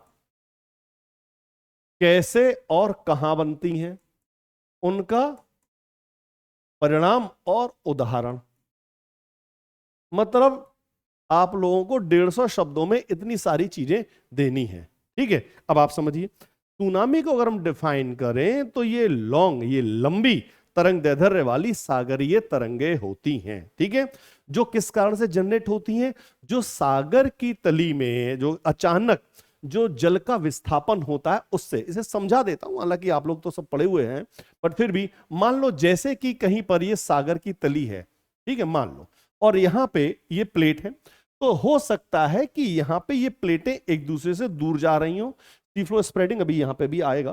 तो जब ये प्लेटें दूर जा रही हैं तो यहां पे हलचल हो सकती है, या ऐसा हो सकता है कि जब ये जुड़े हो यहां पर क्या हो, दो प्लेटें अलग होना शुरू हो जाए सागर की तली के नजदीक में, सागर की तली पे। तो हो सकता है कि इस इलास्टिसिटी बाउंड हो, सॉरी यहां पे एक तरह से मतलब जैसे मान लो कि ये है, तो हो सकता है ये तली किसी भी कारण से, ये एक तली ये, तो जो पहले तली यहां थी हो सकता है ये तली नीचे की ओर खिसक आए मूवमेंट के कारण, टेक्टोनिक मूवमेंट्स की वजह से। तो यहां पे को displacement of huge amount of water, तो उसके कारण जो सडन डिस्प्लेसमेंट होता है जल का, उससे ये सुनामी उत्पन्न होती है। एक बात, इनकी वेवलेंथ अगर देखें, जो तरंग दैर्ध्य, इसे तो आप जानते ही होंगे, वेवलेंथ का मतलब क्या होता है, जैसे ये तरंगे हमारी चल के आ रही हैं, समझते चलते हैं, तो दो श्रृंग, दो क्रेस्ट के बीच की या दो ट्रो या द्रोणी के बीच की दूरी को लैम्डा या तरंग दैर्ध्य कहते हैं। तो ये जो हुई लहर एक काफी बड़ी होती है और इनकी ऊंचाई जैसे जैसे तट के पास आती है बढ़ती चली जाती है। ठीक है, अब और इसमें क्या होता है, देखिए जो सामान्य सागरीय तरंगे या लहरें होती हैं उनमें और सुनामी तरंगों में बहुत अंतर है। देखो एक ने हार्बर नाम भी दिया गया, आप जानते हैं हार्बर वेव्स, ठीक है, क्योंकि ये कोस्टल रीजन में तबाही मचाती हैं, बंदरगाहों को बर्बाद करती हैं। कैसे, अब इसे समझते हैं। जैसे ये तरंगे आ रही हैं, मान लो ये सागर की तली है, अब ये जैसे लहरें आएंगी यहां पर, तो क्या होगा कि जो सामान्य लहरें होती हैं वो हवा के कारण, जो पवन होती हैं विंड के कारण, उनका ऊपरी सतह मूव करती रहती है। ठीक है, वो लहरें सर्ज के रूप में आ गई। लेकिन यहां पे क्या होता है कि जब पूरे पानी डिस्प्लेस हुआ, मेन इनका कारण क्या है, जो हमारे यहाँ पे भूकंप जो आया करते हैं, मेन कारण तो ये है। ठीक है, तो सुनामी डिफाइन कर दिया, कैसे और कहां बनती है, जनरली सागर की तली में। कैसे बनेंगी, तो मेन रीजन इनका अर्थक्वेक हो गया, भूकंप हो सकता है कि यहां पे वॉल्केनिक इरप्शन हो, ज्वालामुखी क्रिया हो, या हो सकता है कि इनर वाटर लैंडस्लाइड हो जाए, एक काम ये हो सकता है, या ये हो सकता है कि यहां पे ग्लेशियर टूटकर गिर जाए, छपाक। ठीक है, तो उस वजह से क्या होगा, सुनामी उत्पन्न हो सकती है। लेकिन अगर देखा जाए लगभग 80 से 90% जो सुनामी आती है वह भूकंप के कारण आया करती। ठीक है, अब क्या होगा, जैसे ये लहरें आएंगी, तो चाहो तो ये डायग्राम भी वहां बना सकते हैं कि जैसे जैसे आती हैं इनके ऊंचाई धीरे धीरे ये बढ़ना शुरू हो जाती है। तो तट के पास पहुंचते पहुंचते क्या होगा, इनका आयाम, एम्पलीट्यूड जो है वो बढ़ जाता है, वेवलेंथ कम हो जाती है साइड में आते आते। मतलब अगर देखा जाए 2004 में अगर जो इंडियन ओशन में जो सुनामी आई थी, मतलब ऊंचाई 30 मीटर तक थी, मतलब काफी ज्यादा ऊंचाई हो जाया करती है। मतलब अगर मकान को देखें 1 2 3 मीटर का एक मंजिल लगभग बनाते हैं लोग, तो 30 मीटर का मतलब 8 से 10 मंजिल ऊंचा मकान अगर देखा जाए, तो इतनी ऊंची जो है वो सुनामी आया करती है। ठीक है, दूसरा, अब इसके परिणाम क्या होंगे। परिणाम आप जानते ही हैं, जब तटीय क्षेत्रों में आएंगे तो सबसे पहले विनाश होगा। ठीक है, लोगों के मकान वगैरह आपस में वहां पर रह रहे होंगे तो वो सब टूटना शुरू हो जाएंगे, जो वहां का इंफ्रास्ट्रक्चर होगा वो तबाह होना शुरू हो जाएगा। ठीक है, तटीय पारिस्थितिक तंत्र, उसको नुकसान पहुंचेगा, ये आप समझ सकते हैं। जैसे 2011 में जापान में जो सुनामी आई थी, फुकुशिमा डिजास्टर, इस तरह के अगर तटीय भाग में कुछ इस तरह के संयंत्र हैं तो वहां पर भी संभावना है कि वहां पर रिसाव हो सकता है और ये बहुत बड़ा डिजास्टर ले सकता है। मतलब यहां लाखों लाख लोग मारे जा सकते हैं, लोगों का विस्थापन होता है। ठीक है, उस क्षेत्र की जो आर्थिक गतिविधियां हैं वो समाप्त हो जाती हैं, आसपास के जो बंदरगाह होते हैं जहां से वैश्विक व्यापार गवर्न होता है, रन होता है, वह व्यापार मतलब वहां का जब बंदरगाह तबाह हो जाएगा तो आसपास का वो क्षेत्र तबाह हो जाएगा। तटीय क्षेत्र जो है वो डूबना शुरू हो जाते हैं, जो द्वीपीय देश हैं या द्वीपीय क्षेत्र हैं वो डूबना शुरू हो जाते हैं, वहां की पारिस्थितिक तंत्र पर भी प्रतिकूल रूप से प्रभाव पड़ता है। तो आप वही सामाजिक, आर्थिक, राजनीतिक, वो सब राजनीति तो खैर इसमें क्या आएगा, वही पेस्टल अप्रोच के साथ में यहाँ पर आप देख सकते हैं, उनमें जो लागू हो वो लागू कर दो यहाँ पर। ठीक है, एनवायरमेंटल इंपैक्ट क्या होगा, इकोनॉमिकल इंपैक्ट क्या होगा, सोशल इंपैक्ट क्या होगा। ठीक है, तो ये सारे इंपैक्ट जो है वो यहाँ पे पड़ जाया करते हैं। ठीक, तो इस तरह से आप इस को ले सकते हैं, उदाहरण दे सकते हैं कि कहाँ का सुनामी आई थी। ठीक है, चलो जापान ले सकते हैं, इंडियन ओशियन ले सकते हैं, उससे पहले जो और एग्जाम्पल लिए जा सकते हैं। ठीक, चलो, तो ये भी 150 शब्दों में है। अब ये 250 शब्दों में है, तो 15 नंबर का एक सवाल बन गया। सवाल बनना है कि विश्व के अपतटीय तेल भंडारों के वितरण का भौगोलिक स्पष्टीकरण दीजिए। वे तटवर्ती तेल भंडारों से किस प्रकार भिन्न है। Give a geographical explanation of the distribution offshore oil reserve of the world. How are they different from onshore occurrence oil reserve. पहली चीज तो हमें इनको जो वैश्विक वितरण है, ठीक है, हमको वो बताना है। तो देखिए यहां पे जब भी आप किया करें तो इसका एक तरीका है, देखो मैं हमेशा बताता हूं कि आप लोग क्या करें कि एक विश्व का नक्शा, मैप बनाना वो सीख लो, वो थोड़ा सा इजी हो जाता है। उससे क्या होता है जब आप वर्ल्ड मैप बना लेते हैं तो मतलब उसको लोकेट करना थोड़ा इजी हो जाता है। ठीक है, तो एक जनरल एक आइडिया ले लीजिए जब भी इसे बताना हो। तो अगर देखा जाए तो ऑफशोर का मतलब पहले से समझो, अपतटीय, पहले समझ ले अपतटीय तेल भंडार, मतलब हम इनकी बात कर रहे हैं। जैसे आप लोग पढ़ते हैं कि अगर हम सागर की तरफ बढ़ते चले जा रहे हैं तो जनरली क्या होता है, पहले तो हमारे ये इस तरह से है ना, कुछ इस तरह से आपने स्ट्रक्चर देखा होगा। अगर हम सागर में बढ़ते चले जा रहे हैं, ठीक है, ये कुछ इस तरह से, ये सब ये स्ट्रक्चर आपने देखे होंगे। तो ये वाला जो एरिया है हमारा, ठीक है, तो इसको हम कहते हैं बच्चों कॉन्टिनेंटल शेल्फ। ठीक है, कॉन्टिनेंटल शेल्फ इसे कहा जाता है। तो जनरली जो हमारे तटीय भागों में, तटवर्ती क्षेत्रों में अधिकांशतः जो अवसादी शैल हैं, जो हमारे आपने कहा ना, जो हमारे अवसादी शैल हैं, सेडिमेंट्री रॉक्स हैं, उनमें ये हमारे तेल के क्षेत्र हैं खास तौर से। ठीक है, अब जैसे उदाहरण के तौर पे अपतटीय और तटवर्ती दोनों की बात करते थे। इंग्लिश देखो, इसलिए मैं कहता हूं हिंदी मीडियम वाले बच्चों इंग्लिश जरूर पढ़ा करो। हिंदी में अपतटीय और तटवर्ती दोनों ही दे रखे हैं, कितना मतलब अनुवाद कितना गंदा देते हैं ये लोग, तो ये गलत बात है इन लोगों की। ठीक है, तो इसलिए ऑफशोर और ऑनशोर, ऑफशोर का मतलब है तटीय क्षेत्र। ठीक है, अब जब तटवर्ती पढ़ोगे तो आप क्या लगाओगे, नहीं समझ पाओगे। ऑनशोर को दो उदाहरण समझ लो, जैसे भारत में अगर देखेंगे तो मुंबई हाई, हिंदी माध्यम के साथ कहीं ना कहीं ये बड़ा देखो तटवर्ती और अपतटीय। मुंबई हाई ये हमारा कैसा है बच्चों, ऑफ शोर। ठीक, और हम बात करें डिगबोई, आसाम में डिगबोई है या बारमेर है, बारमेर की बात करें तो ये हमारे ऑन शोर है, ये याद रखना। ठीक है, इस तरह से अब आपको समझ में आ गया होगा। ठीक, मतलब महाद्वीपों के आंतरिक भाग में सिंपल भाषा में अगर देखा जाए तो यदि हम खनन कर रहे हैं तो हमारे ऑनशोर है, और तटीय क्षेत्र में कर रहे हैं तो हमारे ऑफशोर है। अब इसमें उदाहरण अगर वितरण देखा जाए तो अलग अलग क्षेत्रों में अलग अलग वितरण देख सकते हैं। तो इसके लिए अगर आप चाहो तो एक वर्ड डायग्राम बना सकते हो इजी वे में। तो उसमें मेन अगर देखेंगे तो जो हमारे मिडिल ईस्ट की बात करते हैं, तो जैसे सेंट्रल एशिया, नहीं सॉरी सेंट्रल एशिया की नहीं, हम जो मिडिल ईस्ट की जो बात करेंगे तो यहाँ पे जैसे और उधर बढ़ जाओ थोड़ा सा, तो जैसे हमारे मध्य पूर्व के देशों में जैसे अगर देखें तो सऊदी अरब वगैरह हो गया, या हम सीधे देखें फारस की खाड़ी के आसपास का पूरा क्षेत्र, वहां से आपको देखने को मिल सकता है। ठीक है, उसके बाद में सबसे बड़ा जो क्षेत्र ये कहा जाता है सऊदी अरब का सफार, जो नाम दिया सफानिया फील्ड। ठीक है, सफानिया, सफानिया सऊदी अरब। ठीक है, ये सऊदी अरब में है। ठीक है, ये सफानिया फील्ड है। उसके बाद में देखेंगे तो नॉर्थ सी में आप देख सकते हैं, गल्फ ऑफ मैक्सिको, मैक्सिको की खाड़ी में देख सकते हैं, नाइजीरिया के आसपास का जो अंगोला घाना, जो वेस्टर्न अफ्रीका कोस्ट है वहां आप देख सकते हैं। साउथ अमेरिका में देखेंगे तो आप ब्राजील पे चले जाओ, वेनेजुएला भाई बड़ा देश है, आप देख सकते हैं। ठीक है, साउथ एशिया और साउथ ईस्ट एशिया में देखेंगे तो आप मुंबई हाई की तरफ बढ़ सकते हैं, फिर इधर इंडोनेशिया की तरफ थोड़ा सा बढ़ जाएंगे, वहां आप देख सकते हैं। फिर थोड़ा सा जो हमारे जो कैसे ना कजाकिस्तान के आसपास का क्षेत्र है, उन क्षेत्रों में भी आप देख सकते हैं कैस्पियन सागर वगैरह।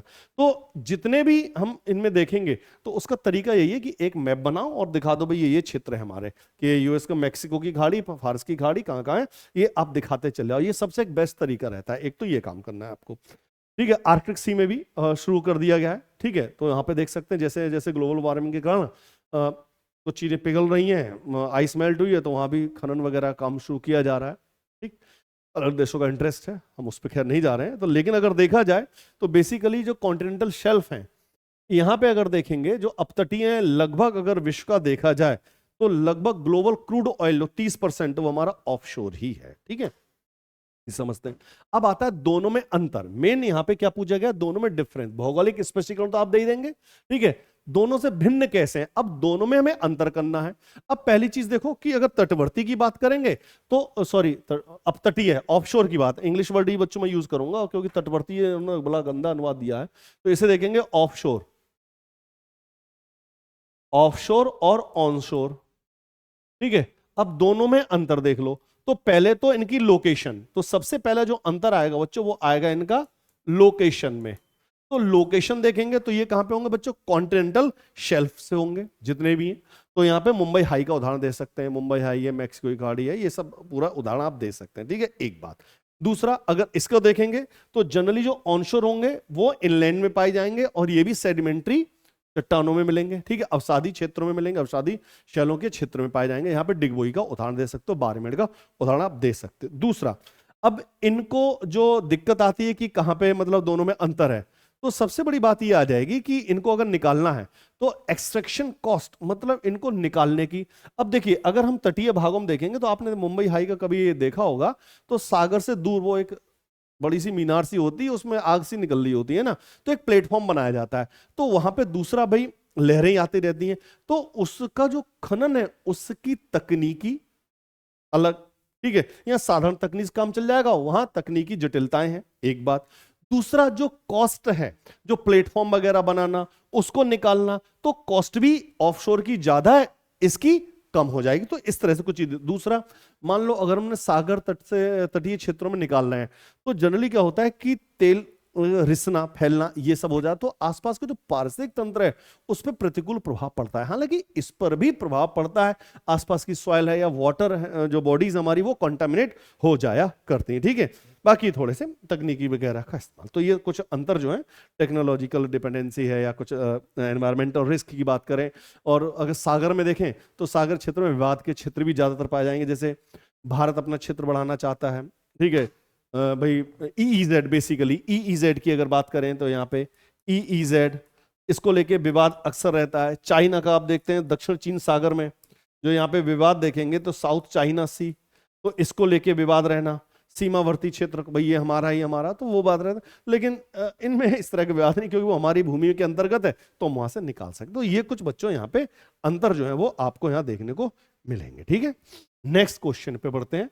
नेक्स्ट क्वेश्चन है हमारा, स्थानीय और क्षेत्रीय योजना बनाने में GIS और RS रिमोट सेंसिंग और के साथ AI और ड्रोन का प्रभावी उपयोग कैसे किया जा सकता है। मतलब आप देखें, आर्टिफिशियल इंटेलिजेंस और drone effectively use with GIS and RS, किसके लिए, for locational and aerial planning. भाई इस सवाल को अगर देखा जाए, सबसे अच्छी बात यह है कि जो हमारा जियोग्राफिक इंफॉर्मेशन सिस्टम उसको, ठीक है, और रिमोट सेंसिंग को हम कैसे इस्तेमाल करें। तो इससे क्या होगा, जो हमारा रियल टाइम, देखो सबसे बड़ी बात ये आती है कि हमारे पास रियल टाइम डेटा ये अच्छे से मिल जाएगा। मेन देखिए, आज डेटा जो है वो सबसे बड़ी ताकत बनता चला जा रहा है। जिसके पास डेटा उसके पास सब कुछ। अभी एक छोटी सी कोई वेब सीरीज भी आई थी ना, स्पेशल ऑप्स करके, तो वो उसमें दिखाया था ना, स्पेशल ऑप्स 2 अगर देखेंगे तो उसमें डेटा को लेके ना कि डेटा चाहिए। डेटा क्या, तो खैर लड़ाई ही है, खैर आगे खैर हम उस पर आते हैं। तो यहाँ पे क्या होगा, अगर आप देखते हैं, सबसे पहले अगर हम आर्टिफिशियल इंटेलिजेंस की बात करें तो यहाँ पे आपको क्या करना होगा कि हमें सबसे पहले, अगर हम इस इंफ्रास्ट्रक्चर को बनाना है, ठीक है, अगर हम कहीं भी देखते हैं किसी भी तरह का हमें इंफ्रा डेवलप करना होगा। देखिए यहाँ पे सिलेबस पे चले आओ, पहले सिलेबस के हिसाब से चलें जरा। देखो ऐसे करते हैं, सबसे पहले हमें जैसे इंडियन ज्योग्राफी का सिलेबस देख लो, तो सबसे पहले बात कर लो फिजियोग्राफी, फिजियोग्राफी, और उसके साथ हमें देखना है फिर रिसोर्सेस। अब यहीं से उठाना शुरू कर दो। अब आप देखेंगे इसके सहारे हमें रियल टाइम डाटा मिल जाएगा, और उसके जरिए हम क्या करेंगे कि हमें रिसोर्सेज कौन से कहां पर हैं, हमको एक तो रिसोर्सेज मिल पता चल जाएंगे। तो जितने भी हमारे संसाधन हैं उनका आकलन हम आसानी से कर सकेंगे। रिसोर्स होंगे तो उनके हिसाब से हम लोग प्लानिंग बहुत इजीली कर सकते हैं। हमें यह देखने को पता चलेगा कि वहां पे जो टोपोग्राफी है, जो फिजियोग्राफी है, वो हमारी कैसी है, कहां पे हम डैम बना सकते हैं, कंस्ट्रक्शन कैसे कर सकते हैं। आप समझिए, यहां पे हमें देखना होगा तो कंस्ट्रक्शन कैसे करेंगे। कंस्ट्रक्शन की बड़ी बड़ी बिल्डिंग अगर बनानी है तो वहां का जियोलॉजिकल स्ट्रक्चर देखेंगे, तो हमें एआई और रिमोट सेंसिंग के जरिए हम वहां पे देख सकते हैं कि कहां पे हम कौन सी बिल्डिंग जो है वो बनाई जा सकती है। तो ये बहुत इंपॉर्टेंट चीज हो जाएगी, कहां पे आप स्कूल बनाएंगे, हॉस्पिटल बनाएंगे, कहां एयरपोर्ट बनाएंगे, यहाँ पे कहां पे कोई सामरिक महत्व की चीजें बनाएंगे, तो ये सब चीजें आप यहाँ पे देख सकते हैं। सबसे महत्वपूर्ण चीज होगी, ठीक है। तो पूरी फिजियोग्राफी का आप अध्ययन कर सकते हैं अच्छे से। रिसोर्सेज हम देखेंगे। अब रिसोर्सेज में सारे रिसोर्सेज देख लो, कौन सा रिसोर्स नहीं आएगा। आप सॉइल देख सकते हो, उसके हिसाब से हम वहां पे क्रॉप पैटर्न देख सकते हैं। अगर हम देखेंगे यहां पे तो सॉइल के हिसाब से, सॉइल के अकॉर्डिंग आप देखेंगे तो वहां पे क्रॉप पैटर्न क्या हो सकता है, ठीक है, क्रॉप पैटर्न देख सकते हैं। ठीक, एक बात ये देखेंगे कौन सी फसल उगाई जा सकती है, कितने एरिया में, आकलन कर सकते हैं कितनी प्रोडक्टिविटी हो सकती है, उसके हिसाब से आप पॉलिसी बना सकते हैं कि फूड डिस्ट्रीब्यूशन हम कैसे करेंगे जो हमारा आएगा, ठीक है। तो वो सारी चीजें हमें यहां से मिल सकती हैं। फॉरेस्ट आप देख सकते हैं कितने एरिया में फॉरेस्ट है, बड़ा है, घटा है, क्या है, ठीक है, ये आप देख सकते हैं। प्लानिंग कि भाई अगर हमें प्लानिंग करनी है कौन से ड्रॉट प्रोन एरियाज हैं, या कौन से हमारे हो सकता है कि फ्लड प्रोन जोन्स हैं हमारे, या वाटर शेड का अगर हमें मैनेजमेंट करना है तो हम कैसे मैनेजमेंट करेंगे उसको, ये सारी चीजें हम इन जरिए से देख सकते हैं, ठीक है। मतलब जो भी कुछ अगर देखें तो पहले तो हम सारे रिसोर्सेज को देखें, तो एक एक करके रिसोर्सेज आप देख लो। दूसरा, अब हमें जो हमारे सिटीज हैं वो ग्रो कर रहे हैं, तो उनका प्लानिंग कैसे करेंगे, तो अर्बन प्लानिंग में ये हम इस्तेमाल कर सकते हैं। अब अर्बन प्लानिंग की बात करेंगे तो आप करेंगे वो ट्रांसपोर्ट सिस्टम, कैसे ट्रांसपोर्ट की डिजाइन की जाए, ये हो सकता है। क्या हम ऐसे क्षेत्र बना सकते हैं कि जैसे हमारे कोई फ्लड प्रोन जोन है या अर्थक्वेक प्रोन जोन है, तो वहां पे कैसी डिजाइन की जा सकती है, तो हम डिजास्टर को भी वहां पे मैनेज कर सकते हैं। मतलब सब कुछ अगर देखा जाए, कहीं पे हो सकता है कि जैसे हम कोस्टल रीजन में देखें तो वहां पे कब संभावना हो सकती है कि टाइड वगैरह कैसे आ रहे हैं, हाई टाइड वगैरह आ रहे हैं, या हो सकता है जल स्तर बढ़ रहा हो, तो उनके अकॉर्डिंग जो है वो हम वहां पे प्लानिंग कर सकते हैं। दूसरा, इंडस्ट्रीज कौन सी कहां डेवलप की जा सकती है, मतलब सारी चीजें हम वहां पे देख सकते हैं। मतलब there are lots of factors कह सकते हैं जिसके कारण मतलब जहां पे हम इस्तेमाल इसका किया जा सकता है, ठीक है।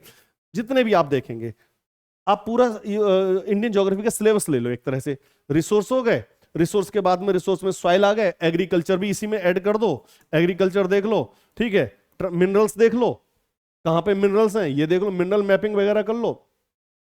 ट्रांसपोर्ट देख लो, ठीक है, अर्बन प्लानिंग देख लो, अर्बन प्लानिंग देख लो। मतलब जो जो सिलेबस है इंडियन ज्योग्राफी का, जो एनसीईआरटी में आपने सिलेबस पढ़ रखा है, सेटलमेंट देख लो, उनके अकॉर्डिंग प्लान देख लो, वाटरशेड मैनेजमेंट देख लो, सारा कुछ तो लिख दो यार। तो कुछ चीजों को स्मार्टली हमें लिखना होता है, तो उसका तरीका क्या होगा, इंडियन ज्योग्राफी का सिलेबस जो एनसीईआरटी का देख लो।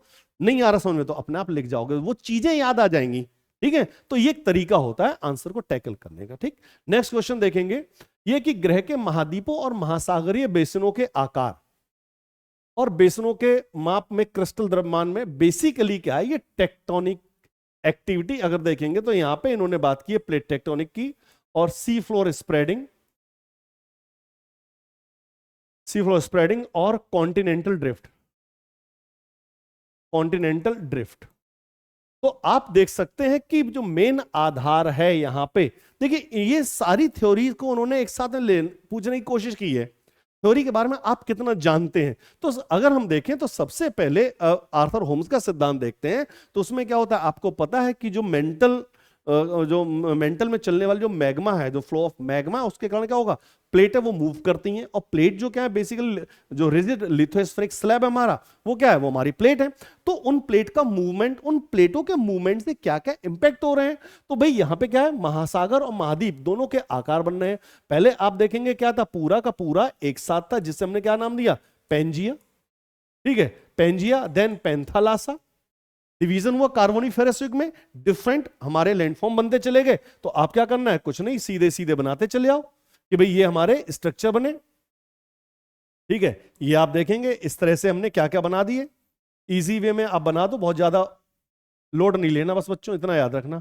ठीक है, ये लो, ठीक, ये लो, ये हमारा ये पूरा एक बना दो, ये ग्लोब इस तरह से डिवीजन हुआ, कैसे हमारे ओशन बने। ठीक है, सी फ्लोर हमारी फैलती चली जा रही है, क्यों भाई, जाहिर सी बात है, आप देखेंगे अगर हम जो जहां पे जो हमारा डाइवर्जेंट मार्जिन है उसके जरिए क्या हो रहा है, वहां पे सी फ्लोर फैलती चली जा रही है। उदाहरण आप दे सकते हैं कि जैसे अटलांटिक हमारा वो धीरे धीरे फैल रहा है, दूसरे जो पेंथालासा का रेमिनेंट पार्ट जो क्या बचा रह गया, पैसिफिक ओशन, वो धीरे धीरे कॉन्ट्रैक्ट हो रहा है, कम हो रहा था, उसका आकार कम होता चला जा रहा है। आप ये भी देख सकते हैं, तो हो सकता है कुछ एग्जाम्पल ऐसे बना दें कि आपको क्या करना है कि अफ्रीका का बनाओ मैप ऐसे, ठीक है, अफ्रीका को आपको दिखाना है, तो यहां पे क्या करेंगे, ये रहा अफ्रीका, तो यहां पे जो वैली बनी आप उसे दिखा सकते हैं। ये धीरे धीरे क्या होगा कि एक और महासागर बनने के कगार में, रेड सी भी हमारा फैला, ठीक है, ये आप देख सकते हैं। तो ये धीरे धीरे सारी चीजें हम बता सकते हैं। तो बेसिकली कुछ और नहीं है, सभी जो हमारी थ्योरीज हैं उनका एक मिश्रण है। आपसे सर पूछा है तो मेन है कॉन्टिनेंटल ड्रिफ्ट किस तरह से होता है, इसमें आप यही बता सकते हैं पर्वतों का निर्माण कैसे हुआ, हिमालय का निर्माण भी, पहले टेथिस सागर था, तो टेथिस सागर था वो संकुचित हुआ, उसके कारण क्या हुआ, जब टेथिस सागर का आकार कम हुआ, उसमें जो अवसाद थे उससे हिमालय का फॉर्मेशन हुआ, और जो इंडियन प्लेट है वो धीरे धीरे यूरेशियन प्लेट में सबडक्ट हो रही है। हो सकता है कि भविष्य में कभी जाके इंडियन प्लेट है उसका आकार कम होता चला जाए। ठीक है, तो किस तरह से हमारे सारी चीजें आप यहां पे बता सकते हैं। ठीक है, ज्वालामुखी, जापान आइलैंड आर्क का फॉर्मेशन कैसे हुआ, इंडोनेशियन आर्क का फॉर्मेशन कैसे हुआ, ये सब चीजें धीरे धीरे जो हमारे कुछ आपने देखा होगा कि विल्सन चक्र भी आप लोग पढ़ते हैं, कभी पढ़ा होगा जीएस में। ठीक है, हाँ, तो दृष्टि आईएएस में जब था तो मैंने वहां पे पढ़ाया था ये विल्सन साइकिल, तो कैसे बनना है, तो पेंजिया से होके हो सकता है कि आगे पेंजिया अल्टीमा तक फिर से बन जाए, फिर से एक हो जाए, नए नए सागर बनना है, तो ये सब बच्चों उसी से संबंधित प्रश्न। ठीक है, तो सभी चीजों को इन्होंने जोड़ के एक साथ पूछ लिया यहां पर। बस अब आपका तरीका है, आपके सामने मतलब डिश रखी है, बस आपको परोसना था, कैसे कैसे परोसना है, मेन ये था इसका। ठीक है, और नेक्स्ट क्वेश्चन हमारा, भूमि, मिट्टी और जल संसाधनों के विशेष संदर्भ में गंगा नदी बेसिन में वितरण और डिस्ट्रीब्यूशन पे। अब इसके देखो बच्चों, जब भी इस तरह के सवाल आया करें, एक बात हमेशा याद रखना, मैं एक बात हमेशा कहता हूं, आप कुछ भी हो ना हो, आप लोगों को कुछ नहीं करना है, एक छोटा सा इंडिया का मैप हमेशा बना के रखना है, बहुत ज्यादा नहीं, जहां जहां जरूरत बननी है केवल उतना बनाओ। मैं नहीं कह रहा कि सब कुछ बना दो, आपको क्या करना है बस इतना बना दो, भाई हमें गंगा बेसिन दिखाना है तो सिर्फ इतना दिखा के छोड़ दो, क्यों, हमें गंगा की तो बात करनी है, बस बात खत्म, इतना दिखा दो। अब गंगा बेसिन दिखानी है, इतना बना के, पूरा बनाने की जरूरत ही नहीं है, बस इतना दिखाओ भाई, यहां से ये हमारा पूरा गंगा, सतलज यमुना गंगा का बेसिन, ये पूरा दिखा दो, 3 हिस्सों में बांट दो, ये बांटते चले जाओ। यहां से ये गंगा के मैदान हो गए, और ये तो पूरा मैदानी क्षेत्र हो गया, मेन यहां से ले लो, ये आपके मैदान ले लीजिए, ऊपरी गंगा, मध्य गंगा और निचली गंगा मैदान, ये 3 मैदान ले लेंगे, तो अपर गंगेटिक, मिडिल गंगेटिक और लोअर गंगेटिक प्लेन। अब हमें इस क्षेत्र में तो देखना है कि इन क्षेत्रों में भाई अगर देखा जाएगा तो कैसे जनसंख्या वितरण है। अब हमें किन चीजों को लेना है जरा ये देखो, तो सबसे पहले भूमि, हम किसकी बात कर रहे हैं, लैंड की बात कर रहे हैं, लैंड, सॉइल एंड वाटर। ठीक है, मेन देख लो, लैंड, यहां देखेंगे टेरेन कैसा है, फ्लैट टेरेन है, फ्लैट टेरेन है तो इंफ्रा अच्छे से डेवलप हो सकता है। ठीक है, एग्रीकल्चर के जो अच्छे से डेवलप हो सकती है। ठीक है, उसके कारण क्या होगा, लोग इंडस्ट्रीज वगैरह खूब डेवलप हुई हैं, क्योंकि फ्लैट टेरेन है तो ट्रांसपोर्ट अच्छा है, कनेक्टिविटी अच्छी है, सब कुछ बेहतर है, तो लोग ज्यादा रहेंगे ही रहेंगे, एक बात। ठीक, दूसरी सॉइल की बात करेंगे, सॉइल कैसी है, एलुवियल सॉइल है, बांगर और खादर। ठीक है, बांगर और खादर कारण ये अत्यधिक उपजाऊ क्षेत्रों में है, तो अगर देखा जाएगा तो यहाँ पे विभिन्न प्रकार की खाद्यान्न फसलें उनका उत्पादन किया जाता है, प्रचुर मात्रा में उत्पादन किया जाता है। ठीक है, तो इन सब के कारण क्या होगा, कृषि प्रमुख यहाँ पे है, तो लोग यहाँ पर बसना शुरू पसंद करेंगे। देखो कोई भी घाटी, सिंधु घाटी सभ्यता देखें या जितनी भी हमारी सिविलाइजेशन देखें, नदियों के आसपास ही रही है, तो मेन रीजन ही यही है। दूसरा जल, अरे जल किस लिए चाहिए आपको, एग्रीकल्चर के लिए जल मिल जाएगा, ड्रिंकिंग के लिए जल मिल जाएगा, इंडस्ट्रीज के लिए जल जाएगा, हाउस होल्ड के लिए जल मिल जाएगा, अवेलेबिलिटी ऑफ वाटर है, कैनाल खूब बनाई गई हैं, ठीक है। पूरा इसको देखेंगे तो गंगा नदी तंत्र देखेंगे तो इसमें गंगा ही मत देखो, केवल गंगा के साथ साथ यमुना और उसकी सहायक नदियां भी तो आ जाएंगी। घाघरा, गंडक, कोसी, ये इसकी सहायक नदियां देख लो, यमुना है, सिंध, बेतवा, केन, सोन, ये सारी नदियों को उठा के देख लो। तो उन क्षेत्रों के कारण क्या हुआ है, यहां पर इन क्षेत्रों में लोग अधिक रहे। क्यों? क्योंकि यहां पे इंफ्रास्ट्रक्चर, फ्लैट लैंड, लोग अधिक बसे, इंडस्ट्रीज डेवलप हुई, इंफ्रास्ट्रक्चर अच्छे से डेवलप हुई, रोड हुआ, रेल हुआ, कनेक्टिविटी अच्छी हुई, सॉइल अच्छी है, उपजाऊ है, विविध प्रकार की फसलें हुई, ठीक, वाटर रिसोर्सेज हैं, हर तरह से हमारे पास हैं। तो इसी कारण से अगर हम देखेंगे तो यहां पे जो है हमारा जनसंख्या का वितरण ज्यादा पाया जाएगा। ऊपरी गंगा मैदान में अगर देखेंगे तो हमारा यूपी और बिहार को यहां पे शामिल कर लो, तो बिहार की अगर डेंसिटी देखें तो लगभग 1100 के आसपास है, 1102-6 जो भी है वो आप देख लीजिएगा, ठीक है। जनगणना के आधार पे लगभग देखेंगे, मतलब 1000 व्यक्ति प्रति व्यक्ति यहां पे जनसंख्या घनत्व मिल जाएगा, ठीक है। बंगाल में घनत्व ज्यादा है, लोअर गंगेटिक प्लेन में घनत्व ज्यादा है यहाँ पे बंगाल में, ठीक। बाकी हाँ, हिमालय के आसपास का क्षेत्र, जो उत्तराखंड का कुछ एरिया, जो तराई वाला क्षेत्र ले लें तो वहां पे उतना कम है। इंडस्ट्रियल बेल्ट पूरी यहाँ पर आपको देखने को मिल जाएगा। कल्टेबल अगर देखें तो कृषि क्षेत्र पूरा है, यहाँ पे फ्लैट टेरेन है, सब कुछ है यहाँ पे अगर देखते हैं यहाँ पर, ठीक है। हाँ, lower Gangetic, middle Gangetic plain में यहाँ पे बाढ़ वगैरह तो खैर रहती है, वो उसका भी उपचार खैर जो हो जाएगा, लेकिन फिर भी लोग बहुत हैं यहाँ पर, ठीक है। इरिगेशन कैनाल से है। अच्छा, पीने के पानी की जैसे मैंने बात की तो ग्राउंड वाटर अब तो खैर काफी डाउन होने लगा है, लेकिन ग्राउंड वाटर भी अच्छे से है, और यहाँ पे सदा नीरा नदी है, तो इस वजह से पानी की आपूर्ति रहती है, ठीक है। तो इस कारण से लोग यहाँ पे रहना पसंद करते हैं, प्रिफर करते हैं। तो ये बच्चों जो ज्योग्राफी के कुछ क्वेश्चंस थे जो हमने बात कही, ठीक है। तो पेपर बहुत ईजी था अगर ज्योग्राफी के पॉइंट ऑफ व्यू से देखें, मैं बहुत ज्यादा मतलब इजी टू मॉडरेट कह सकते हैं, ठीक है। बस आपको क्या करना, तो कुछ तरीके अपनाने होते हैं। देखो, मैं हमेशा बताता हूं कि जीएस को जब भी आपको पढ़ना हो तो अगर कुछ क्वेश्चन ना भी आए तो उसका तरीका क्या होता है बच्चों, सिलेबस याद रखो, ठीक है। सिलेबस याद रखो, पेस्टल अप्रोच याद रखो, दो ही चीजें कर लोगे तो सवाल अपने आप निकल लेंगे। बस थोड़ा सा यहां पे आपको थिंकिंग प्रोसेस अपना बढ़ाना होगा, ठीक है। अप्रोच बढ़ानी होगी, सोचना समझना कि कहां से हमें क्या क्या चीजों को लिंक करना है, ये बहुत महत्वपूर्ण होता है, ठीक है। ये मतलब अगर इस तरह से आप करते चले जाएंगे। और दूसरा, देखो जब भी कुछ करो तो यार एटलीस्ट मैप बनाना सीख लो। इंडिया का जहां दिखाना है गंगेटिक प्लेन, छोटा सा मैप बना दो, ठीक है। हिमालय जी दिखाना है, इतना एरिया बना के चले जाओ, तो वो आप बनाते चले जाओ, ठीक है। अच्छा, रिसोर्सेज में एक क्वेश्चन था ना जिसमें मैंने कहा था अंडमान निकोबार ही बनाइएगा, शायद यहाँ पे ना, हाँ हाँ हाँ, ठीक है। भौगोलिक विशेषताओं, बच्चों एक पॉइंट छूट गया था, वो जो आइलैंड है हमारे, तो आइलैंड में कौन कौन सी गतिविधियां हैं, ठीक है। तो वही मेन फिशिंग वगैरह यहाँ पे है, वो थोड़ा सा देख लीजिए। तो ये सब मतलब कुछ करना नहीं है, बस देखिए जब भी आप जीएस का पेपर देखते हो क्या होता है, एक सामान्य समझ वाले व्यक्ति इनको हल कर सके। तो खैर आप तो विशिष्ट हैं, तो इसमें क्या करना है, चीजों को समझना है तब उत्तर लिखना है। हालांकि बाहर बैठ के बताना बिल्कुल अलग है और क्लासरूम में बैठना वो बिल्कुल अलग है। क्लासरूम में बैठ के सभी विषयों पे उत्तर लिखना वो अलग बात है, खैर।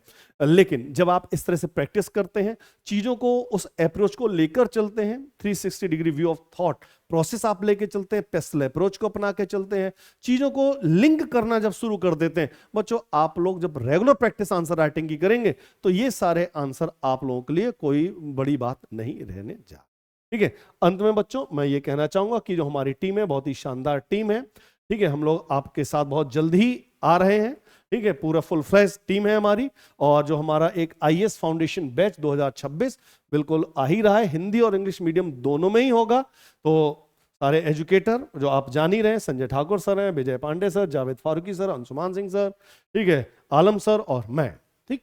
तो हम लोग आपके साथ बहुत ही जल्दी जुड़ने जा रहे हैं, तब तक आप YouTube पे बने रहिएगा, ठीक है, और सपोर्ट कीजिए। तो ये बैच हमारा आने वाला है, तो इसमें बिल्कुल आप जुड़िएगा। चीज़ें आप लोगों को समझ में आई तो कमेंट बॉक्स में जरूर आप बताइएगा कि और चीज़ें आप कैसे चाहते हैं और क्या क्या चीज़ें हम लोगों से एक्सपेक्ट करते हैं, किस तरह से जो हमारे मेंटर हैं, ठीक है, वो आपके सिलेक्शन तक और सिलेक्शन के बाद भी आपके साथ हैं हमेशा, ठीक है। सिलेक्शन से पहले हर तरह की परेशानी आप लोगों के पास आती है, तो उसके लिए भी हमारे मेंटर जो है वो बिल्कुल आपके साथ रहेंगे जब तक आपका सपना पूरा ना हो जाए, ठीक। चलिए, तो इन्हीं शुभकामनाओं के साथ कि आप लोग भविष्य के प्रशासक बने, डिग्री सिलेक्शन लें अपना, और जहां हमारी आवश्यकता हो तो बिल्कुल हम लोग तैयार हैं, आप लोगों के लिए तत्पर हैं। मिलते हैं आप लोगों से शीघ्र ही इस बैच के साथ में। तब तक ले नमस्कार, जय हिंद।